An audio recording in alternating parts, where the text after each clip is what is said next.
भारत माता के।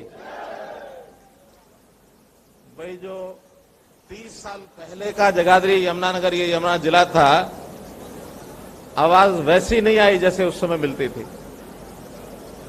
जरा जोर से भारत माता के। अभी भी कोई कोना चुप है, कोई कोना ज्यादा बोल रहा है। आज एक आपका कंपटीशन कराता हूं मैं। इस कंपटीशन में मेरे सामने हमारी माताएं बहनें बैठी हैं, कुछ इधर बैठी हैं, कुछ उधर बैठी हैं। पहले सिर्फ यही बोलेंगी, पुरुष बंधु भाई नहीं बोलेंगे। जरा एक बार देखता हूं मैं, भारत माता के। अब बारी पुरुषों की है, देखता हूं किसकी ज्यादा है। भारत माता के। अब समझ लो, जरा समझ लो किसकी ज्यादा आवाज है। एक बार फिर टेस्ट है। इस बार पहले पुरुष बोलेंगे, भारत माता के। अब इससे ऊंची आवाज हमारी बहनें माताएं, भारत माता के। अब तो आया कुछ मजा सा।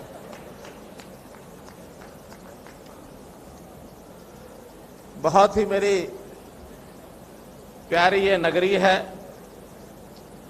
जगाधरी कह लें, यमुनानगर कह लें, इसको यमुनानगर जिला कह लें। आज इतनी बड़ी संख्या में यहां आप लोगों की उपस्थिति में मन बहुत प्रसन्न है। आज के इस अवसर पर हमारे मंच पर हरियाणा सरकार में मेरे साथी मंत्री श्री कंवरपाल जी और हमारे लोकप्रिय सांसद श्री रतनलाल कटारिया जी, विधायक हमारे श्री घनश्याम जी अरोड़ा, जिले के पार्टी के अध्यक्ष श्री रमेश सप्रा जी, जिला प्रभारी श्री धुम्मन सिंह जी किरमच, श्री रविंद्र राजू जी हमारे प्रांत के महामंत्री संगठन हैं। इस कारपोरेशन में हमारे मेयर हैं भाई मदन चौहान जी। मेरे साथ राजनीतिक सलाहकार श्री किशन बेदी जी, श्रीमती रोजी मलिक जी, चेयरमैन समाज कल्याण बोर्ड, श्री रामनिवास गर्ग जी, चेयरमैन महिला हरियाणा व्यापारी कल्याण बोर्ड, कर्णदेव कंबोज जी, पूर्व राज्य मंत्री एवं पूर्व विधायक, श्री बलवंत सिंह जी, पूर्व विधायक सढौरा, श्री रामेश्वर चौहान जी, पूर्व चेयरमैन, श्री दाताराम जी, भारत भूषण जोवाल जी, सुरेंद्र बनकट जी, कृष्ण सिंगला जी, उपस्थित सभी दाएं बाएं दोनों तरफ बैठे हुए हमारे वरिष्ठ कार्यकर्तागण, सभा में उपस्थित मातृशक्ति, बुजुर्गों, भाइयों, पत्रकार छायाकार मित्रों, जैसा मैंने बताया कि आज जिस स्थान पर मैं आया हूं, ये स्थान कोई मेरे लिए नया नहीं है।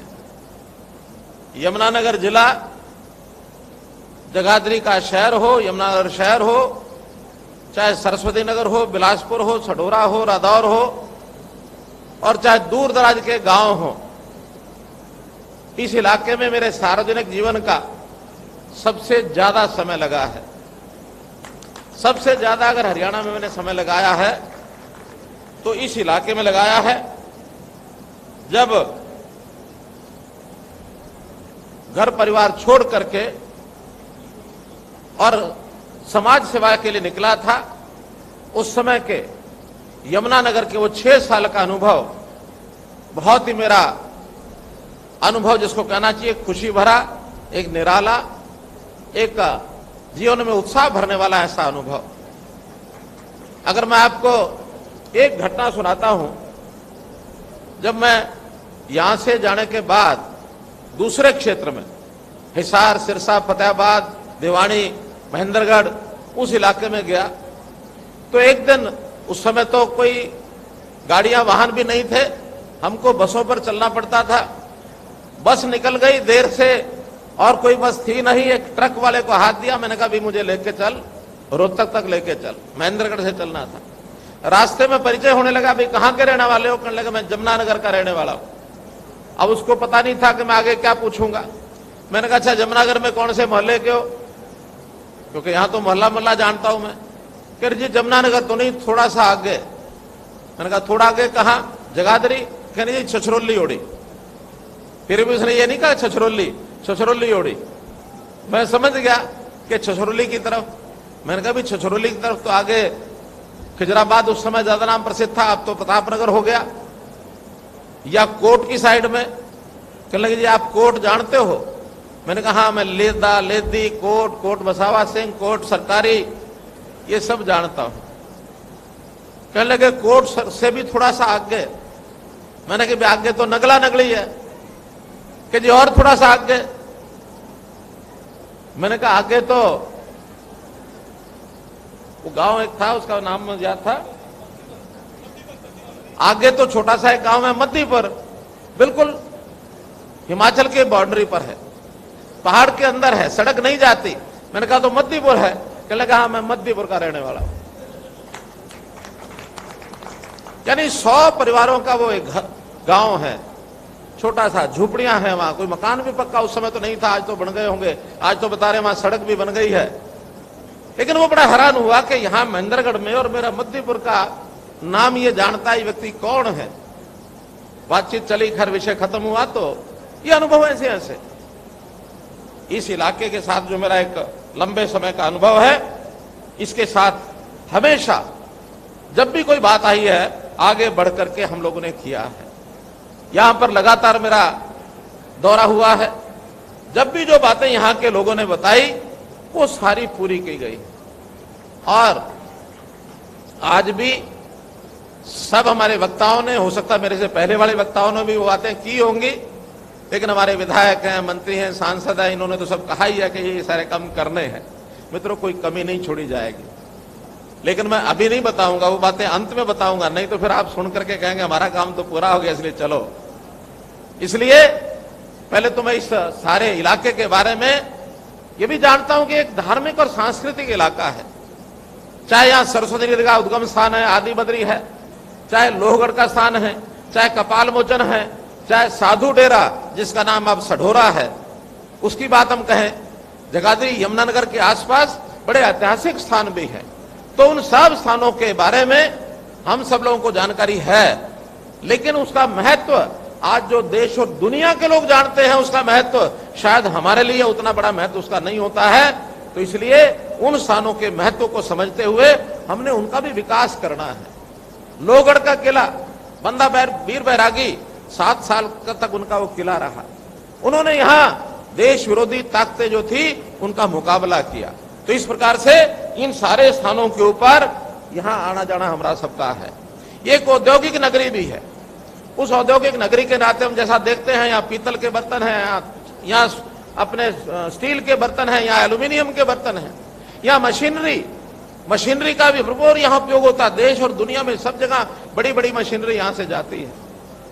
यहाँ का किसानों का इलाका ये भी बहुत भरपूर, यानी एक उत्तम फसल पैदा करने वाला किसान वो यहाँ का किसान है। हमारे घनश्याम जी स्वयं एक बड़े किसान हैं। इनको भी जब भी कभी देश और में प्रदेश में किसानों के बारे में राय लेनी होती है तो जिन लोगों से राय ली जाती है हमारे घनश्याम जी है कि भाई खेती की बात करनी है तो उनसे करो। तो इसलिए इस खेती के संबंध में भी यहाँ गन्ने का, यहाँ गेहूं का बहुत बड़ा, और फिर फॉरेस्ट, इसका भी जो खेती है ये भी बहुत बड़ी मात्रा में होती है, जिससे प्लाईवुड इंडस्ट्री, ये भी हमारी पूरे उत्तर भारत में सबसे बड़ी इंडस्ट्री प्लाईवुड की यहाँ है। तो मित्रों यहाँ के किसानों के लिए बहुत काम ने किए हैं। आज मुझे एक नई और बात आपको बतानी है। यहाँ जो किसान बंधु आए हुए हैं, गेहूं का सीजन अभी समाप्त हुआ है। गेहूं के सीजन में इस बार संयोग से गेहूं का एक्सपोर्ट खुला हुआ था और गेहूं हुआ थोड़ा कम है। लेकिन एक संकट देखने को मिला कि कहीं अगर ज्यादा गेहूं बाहर एक्सपोर्ट हो गया तो हमारे देश का जो गरीब व्यक्ति है उस तक भी शायद हम गेहूं पहुंचा नहीं पाएंगे। ये एक बड़ी ऊहापोह चल रही थी, तो कुछ किसानों ने रोक के रखा होगा, कुछ व्यापारियों ने भी गेहूं रोक लिया होगा, उन्होंने जो एफसीआई की खरीद है उस खरीद में नहीं डाला होगा। केंद्र सरकार ने कल एक अब निर्णय लिया है कि हम अपने देश के किसी भी व्यक्ति को भूखा नहीं रहने देंगे, उसकी भूख की कीमत पर हम गेहूं एक्सपोर्ट करें, दूसरों की सेवा करें, यह नहीं हो सकता। इसलिए कल के शाम के निर्णय के से मैं आपको अवगत कराता हूं, गेहूं का जो एक्सपोर्ट है, निर्यात है, ये बंद कर दिया है। ये बंद कर दिया है, केवल अपने देश के लोगों को गेहूं पहुंचना चाहिए। और उसके कारण से अभी हमारी मंडियां ये बंद हो गई थी, खरीद इसमें बंद कर दी थी, लेकिन कल से ये मंडियां गेहूं की खरीद के लिए 10 दिन के लिए फिर खोली जा रही। 25 मई तक जिन्होंने गेहूं बेचना है अपना, ये मंडियां फिर से खुलेंगी, एफसीआई फिर खरीद करेगी। ये एक जानकारी मैंने आपको देनी थी। मित्रों, इस व्यापार को आगे बढ़ाने के लिए हमने सारे प्रदेश में कुछ क्लस्टर्स की, इंडस्ट्री के क्लस्टर बनाने की बात तय की है कि हर ब्लॉक में एक 50 से 100 एकड़ का एक एरिया लेकर के, और वहां जो नया उद्योगपति है, छोटा छोटा उद्योग चलाने के लिए लघु उद्योग एमएसएमई के द्वारा एक औद्योगिक क्लस्टर बनाए जाएंगे। इसलिए यहां भी हम कम से कम 4-5 ब्लॉक हैं, हर एक ब्लॉक में ऐसे 5 क्लस्टर बनाएंगे ताकि हमारे नौजवानों को रोजगार मिले, हमारे किसान पुत्रों को भी, जिनके पास अब काम कम हो गया, उनको रोजगार के लिए ये हम बनाने वाले हैं। वो फिर लघु इंडस्ट्री में, चाहे वो प्लाईवुड का नक्शा यानी प्लाईवुड की इंडस्ट्री बनाए, चाहे बर्तन की इंडस्ट्री बनाए, जो भी उसको करना है वो सब करेंगे। जहां तक विकास की बात है, विकास पिछले 6-7 सालों में, अब कोई आंकड़ा निश्चित तो मैं नहीं बता सकता,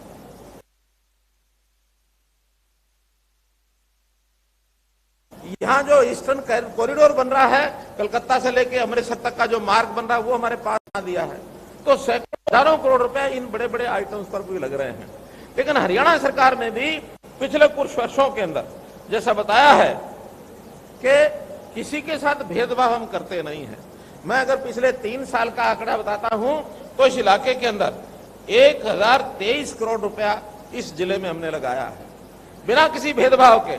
और विधानसभा के अनुसार अगर मैं बताता हूं तो 245 करोड़ रुपया जगाधरी, 289 करोड़ रुपया यमुनानगर, 247 करोड़ रुपया सढौरा, 241 करोड़ रुपया रादौर, यानी सब विधानसभाओं में लगभग 250-250 करोड़ रुपया लगा है, 1083 करोड़ रुपया।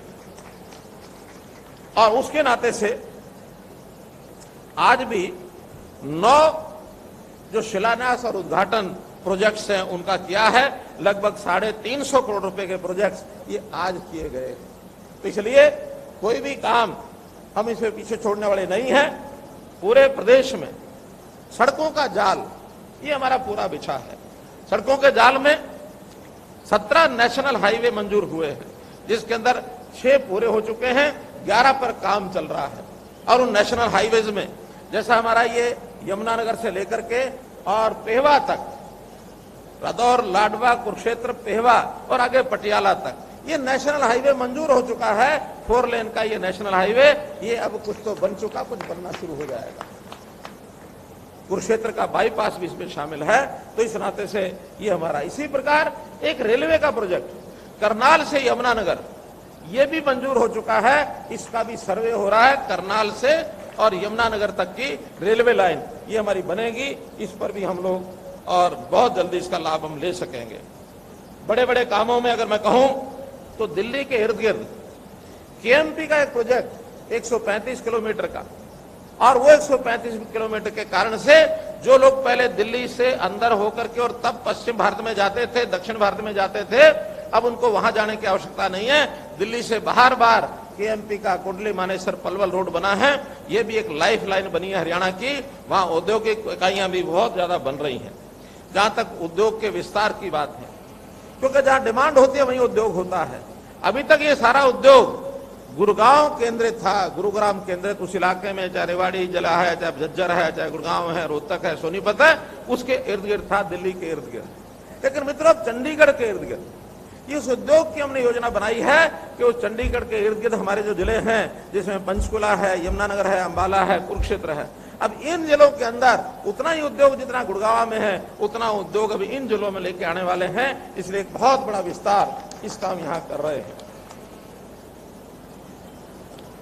रेलवे लाइंस पर जो आरओबीज आरयूबीज है, ये भी भरपूर मात्रा में बनाए जा रहे हैं। बल्कि रेलवे डिपार्टमेंट ने तो ये कहा है, आप सूची दे दिए, कहीं भी फाटक है सब फाटक खत्म करके या तो अंडरब्रिज बनाएंगे या ओवरब्रिज बनाएंगे। इस नाते से पिछले 7 साल में 58 रेलवे ओवरब्रिज और रेलवे अंडरब्रिज हरियाणा में हमने बनाए हैं, जबकि उससे पहले 48 साल में वो इतने 58 से बल्कि 45 ही रह गए थे। अब 45 और अब 58 7 साल में उससे भी ज्यादा अब बन रहे हैं। अभी भी जो बकाया बचे हुए हैं, सबसे पहले शहरों के जो परिवार हैं उनका पीला कार्ड यानी बीपीएल कार्ड, ये अपने आप बनेगा, अप्लाई करने की जरूरत नहीं रहेगी। और अभी 2 जिलों में हमने प्रयोग किया, कुरुक्षेत्र जिला और सिरसा जिला। पिछले 3 महीने में 88,000 कार्ड वहां बने हैं, 88,000, लगभग 40-42 हजार एक जिले में। अब आगे चल करके क्योंकि प्रयोग सफल हो गया है, अब ऐसे सब परिवारों के अगले 2-3 महीने के अंदर और ये कार्ड बनने की प्रक्रिया शुरू हो जाएगी। लेकिन प्रयोग के रूप में कुछ लोगों को हमने देना शुरू भी किया है। आज यहाँ ये जो राशन कार्ड वाले, नए राशन कार्ड वाले लोग जिनके अपने आप बने हैं, ऐसे पीले कार्ड वाले लोग हमने यहाँ भी 12-13 बुलाए हैं, जो पीले कार्ड वाले लोग हैं। पीला कार्ड, सिर्फ पीले कार्ड वाले, आगे आ जाओ, पीले कार्ड वाले आ जाओ, पीले कार्ड वाले आ जाओ, जल्दी पीले कार्ड, आगे आओ, आगे आओ, जल्दी आओ, यहाँ लाइन लगा जाओ, और आगे हो जाओ, अच्छा बहन जी ये बताओ तुमने कार्ड अप्लाई किया था? कब किया था? याद नहीं है, अपने आप बन के आ गया? हाँ, कोई याद नहीं है कभी बनवाया कि नहीं बनवाया, लेकिन इनको अब अपने आप कार्ड करके इनके घर पहुंच गए हैं। ये केवल एक सैंपल के लिए 10 लोग बुलाए हैं यहाँ, लेकिन अब ऐसी संख्या आपकी 20,000, 25,000, 30,000, ये सब के कार्ड इस प्रकार के बनेंगे। ठीक है, चलिए आप लोग। इसी प्रकार ओल्ड एज पेंशन है, ये ओल्ड एज पेंशन भी अब किसी को फॉर्म नहीं भरने पड़ेंगे। जब भी कोई व्यक्ति 60 साल का हो जाता है, 60 साल के व्यक्ति का अपने आप पेंशन बन करके और उसके घर पहुंचेगी, उसके बैंक अकाउंट में पहुंचेगी। आइए ओल्ड एज पेंशन वाले आगे हो जाओ, आगे और बढ़ जाओ, आगे हो जाओ, आगे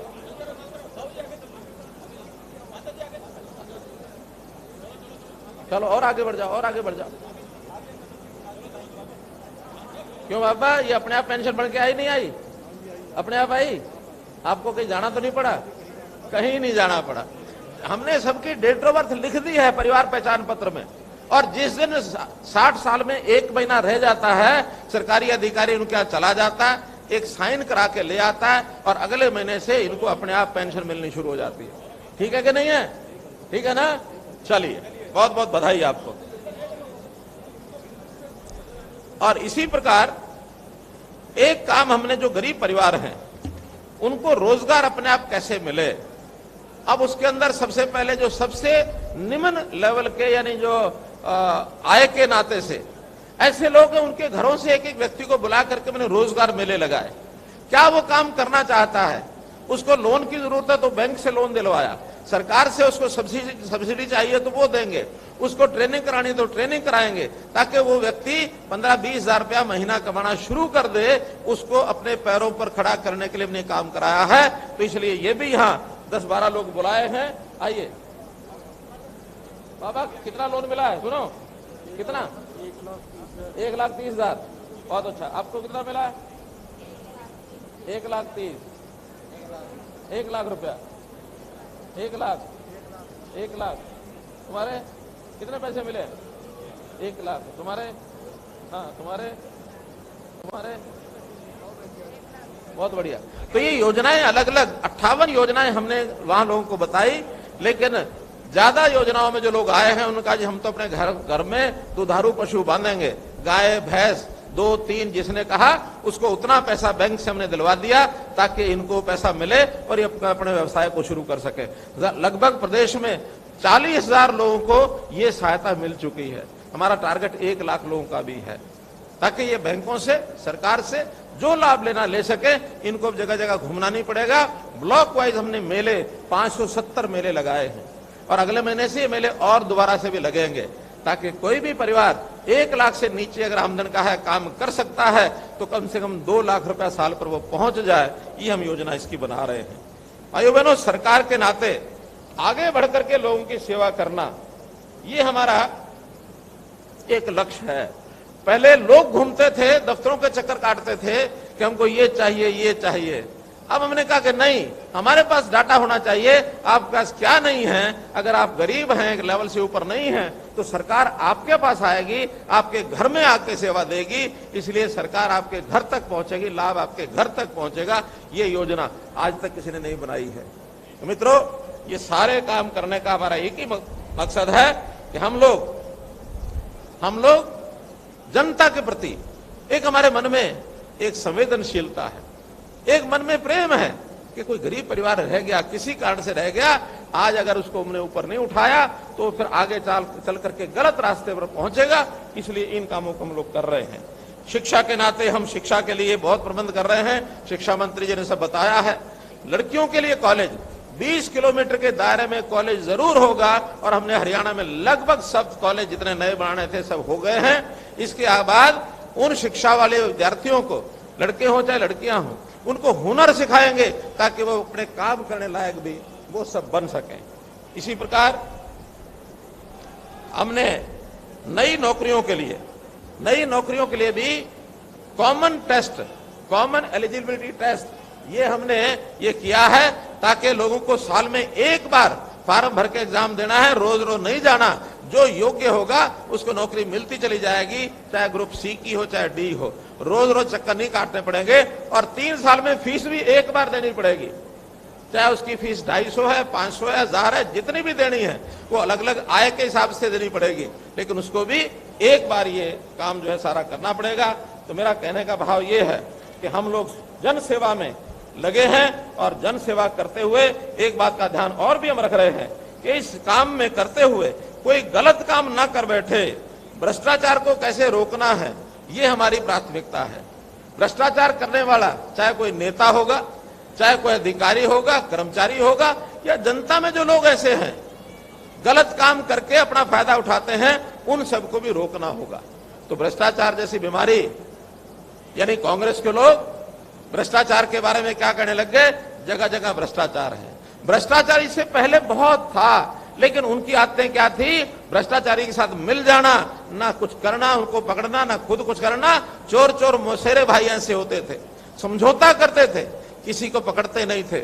हम अपनी सरकार में ऐसे जो लोग मिलते हैं अपने आप पकड़ते हैं उनको, हमें कोई पकड़वाता नहीं है, हम अपने आप पकड़ करके उनको सलाखों के पीछे ले जाते हैं। इसलिए भ्रष्टाचार खत्म करने का हमारा संकल्प, इसको सब ध्यान से सुने कि भ्रष्टाचार कोई नहीं करेगा। अगर भ्रष्टाचार करता हुआ पकड़ा गया तो एक तरफ भ्रष्टाचारी और दूसरी तरफ ये मनोहर लाल खड़ा है, ये भ्रष्टाचार का काल मनोहर लाल, ये हमने कहा है। तो हम लोग भ्रष्टाचार कभी किसी को नहीं करने देंगे। किसी की कठिनाई तकलीफ है वो हमको बताएगा, उसकी कठिनाई और तकलीफ हमेशा हम दूर करेंगे। भाइयों बहनों, कहने को तो बहुत है मेरे पास, लेकिन सब कुछ सब जगह एक साथ नहीं सुनाया जा सकता। बहुत बढ़िया, धन्यवाद, जिंदाबाद, ईएम सीएम जिंदाबाद, सुन ली मैंने। आपके इस नारे के लिए धन्यवाद। तो मैं ये कह रहा था कि हमने काम तो इतने किए हैं कि एक समय में शायद सुनाने बताने मुश्किल होंगे, लेकिन इस इलाके के विकास के कामों में लगातार जब भी जो बात हमारे सामने आई है उसको हमने पूरा किया है। अभी भी सभी 4 विधानसभाओं में जो लोगों ने हमारे पास मांग भेजी थी, मांग तो बहुत ज्यादा थी, लेकिन उनमें भी हम सरकारी विभागों से फिजिबिलिटी लेते हैं, कौन सी करने लायक अभी है, कौन सी नहीं है। तो इसलिए वो जितने भी हैं, अधिकांश जो डिमांड्स है वो हमने इसमें सहमति बताई है। और उस सहमति में अगर मैं मोटी मोटी बताता हूं तो उसके अंदर जैसे एजुकेशन में हमने नगर निगम का वार्ड नंबर 8 फरकपुर स्कूल का जो उन्होंने कहा कि इसको सीबीएसई बोर्ड जैसा भी बताया, स्कूलों में हम लोग इन स्कूलों को मॉडल संस्कृति स्कूल ये बना रहे हैं। केवल सीबीएसई नहीं तो फरकपुर में अगर आप चाहें तो ये मॉडल संस्कृत स्कूल भी बनाएंगे, इसलिए इसको मॉडल संस्कृत स्कूल बनाया जाएगा। इस पर जो भी खर्चा आएगा उसको हम करेंगे। छोटे छोटे काम एजुकेशन के 7-8 हैं, उनको बताने की जरूरत नहीं है। हेल्थ में जैसे सढौरा का 10 बेड का अस्पताल है, उस 10 बेड के अस्पताल को 50 बेड का अस्पताल बनाया जाएगा, ये आज मैं घोषणा करता हूं। इसी प्रकार अल्हार गांव में पीएचसी की बिल्डिंग, इसका निर्माण कराया जाएगा। ऐसे ही कलानौर में अस्पताल की नई बिल्डिंग का ये निर्माण ये कराया जाएगा। और सढौरा में, सढौरा का तो जो अस्पताल है उसी में वो बिल्डिंग भी अपने आप उसके अंदर आ जाएगी।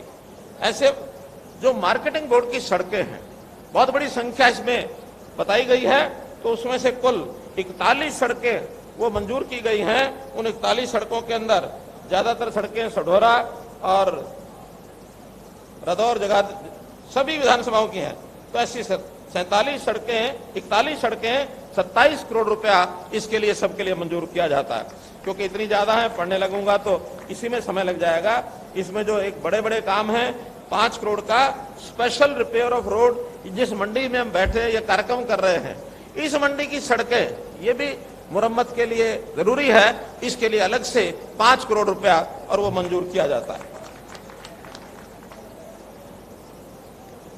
इरिगेशन के नाते भी सब काम बड़े महत्वपूर्ण हैं, इनको मैं पढ़ देता हूं जल्दी से। जमुना जी पर छठ पूजा घाट, हमीदा, पूर्वी बाड़ी माजरा, वेस्ट बाड़ी माजरा, वेस्ट चिट्टा मंदिर, ये सब पूजा घाट, छठ पूजा घाट ये बनाए जाएंगे। सिविल अस्पताल से लेकर नहर के पुल तक सड़क का निर्माण। फिर अलीपुरा में राक्षी चौतंग नदी पर पुल का निर्माण। बरसाण से बहादुरपुर सड़क पर आवर्धन नहर पर पुल का निर्माण। अल्हार जटराणा मार्ग से आवर्धन नहर पर नए और चौड़े पुल का निर्माण। पश्चिमी यमुना नहर पर हमीदा हेड पर नए और चौड़े पुल का निर्माण। बकौली से सढौरा के बीच राक्षी के तंग पुल की जगह नया चौड़ा पुल का निर्माण। सुकरा नदी पर पुल का निर्माण। पथराड़ा नदी पर पुल का निर्माण। ममलीवाड़ा से कोटड़ा कान सिंह वाली जोड़ने वाली पुलिया का निर्माण। तो इस प्रकार से ये इरिगेशन के कुल मिलाकर 10 काम हैं, 58 करोड़ रुपया इसके लिए मंजूर किया जाता है।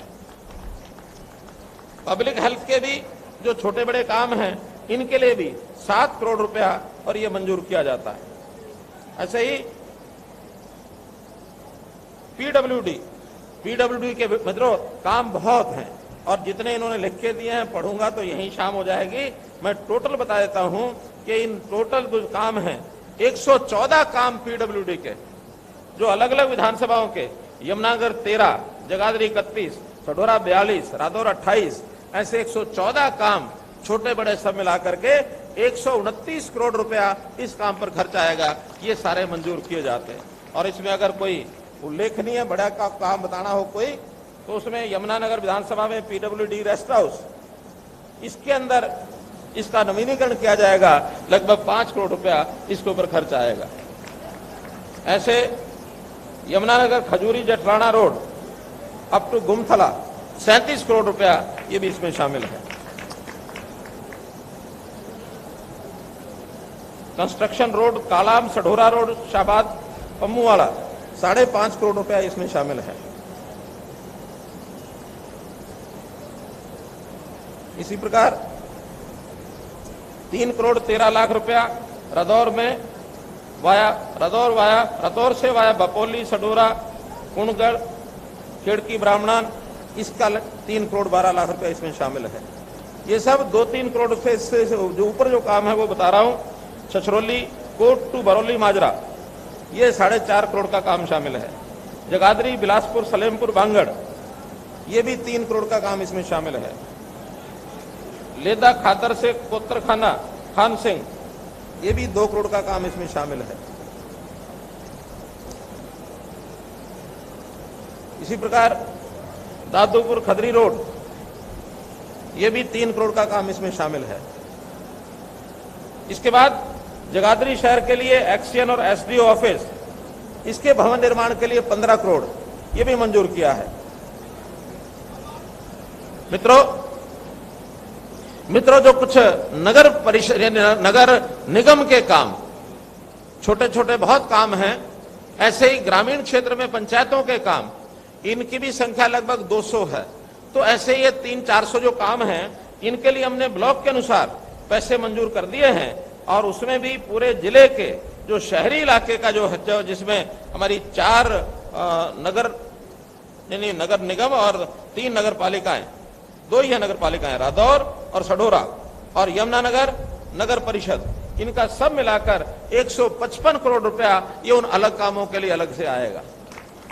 इसी प्रकार जो ग्रामीण क्षेत्र है इसमें भी 7 ब्लॉक हैं, इन 7 ब्लॉक के लिए 171 करोड़ रुपया ये अलग से आएगा। उन सब कामों की लिस्ट बन गई है, उसमें 171 करोड़ रुपए में ये सारे काम कराए जाएंगे।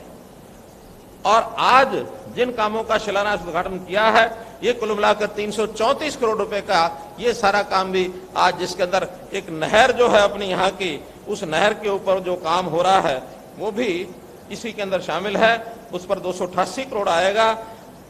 ये HKB सर्कल जगाधरी, इस नहर की लाइनिंग, ये बड़ा काम है, लगभग 2500 करोड़, लेकिन आज उसका एक पोर्शन ये 288 करोड़ रुपए का इसका शिलान्यास किया गया है। तो आज के बारे में अगर मैं कुल बता देता हूं तो कुल सब मिलाकर ये 680 करोड़ के काम ये आज घोषणा की है, 334 करोड़ के काम इसका शिलान्यास उद्घाटन किया है।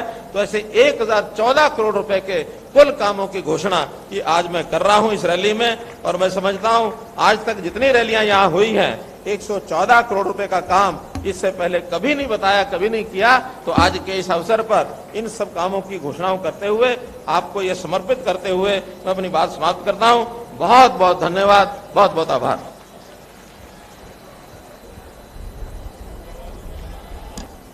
एक बार जोरदार तालियों से करोड़ों रुपए की सौगात जिला यमुनानगर को देने के लिए माननीय मुख्यमंत्री जी का हम सभी तहे दिल से हार्दिक आभार और धन्यवाद व्यक्त करते हैं। माननीय मुख्यमंत्री जी ने, हमारे घनश्याम जी ने, कंवरपाल जी ने एक बड़ी मांग और रखी है, वो है FRI, फॉरेस्ट रिसर्च इंस्टीट्यूट। इस इलाके में फॉरेस्ट बहुत होता है, अभी वो इंस्टीट्यूट हरियाणा में एक भी नहीं है, केवल देहरादून में है। लेकिन उनसे बात करके हरियाणा का अलग से फॉरेस्ट रिसर्च इंस्टीट्यूट ये बनाया जाएगा, जिस पर 50 करोड़ रुपए का खर्च आएगा। जमीन जो है वो हमारे इन बंधुओं ने देख रखी है।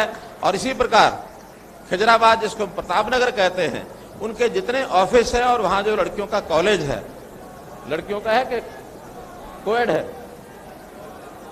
कोएड कॉलेज है, वो किसी स्कूल की बिल्डिंग में चल रहा है। वो सब भी किशनपुरा में जो हमारी जो जमीन है वहां खाली जमीन पड़ी है जो पावर डिपार्टमेंट की है, 14 एकड़ जमीन पर वहां लगा करके लगभग 18 करोड़ रुपए का खर्चा वो आएगा। तो कुल मिलाकर ये 58 करोड़ रुपया ये इसके अतिरिक्त है। बहुत बहुत धन्यवाद।